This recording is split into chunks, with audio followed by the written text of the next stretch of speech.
Kawasan ni tak boleh sebarang orang nak masuk sebab ini adalah kawasan larangan dan tempat private.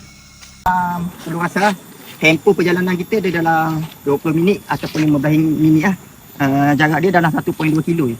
Nak pergi ke Santuari? Ke Santuari. Okay, jom.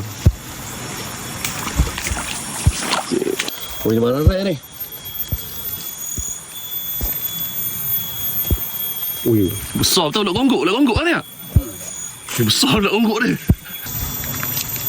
Zaman sekolah dulu pernah hiking sini. So macam ada satu hari tu macam aku nak try usahakan tempat ni. Oh, zaman sekolah lu. Baik cakap betul. Waktu hiking ke tempat ponteng?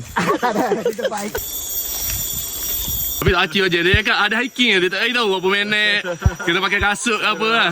Ini yang membuktikan bahawa dulu dah pernah ada aktiviti dekat sini. Okay, bismillahirrahmanirrahim.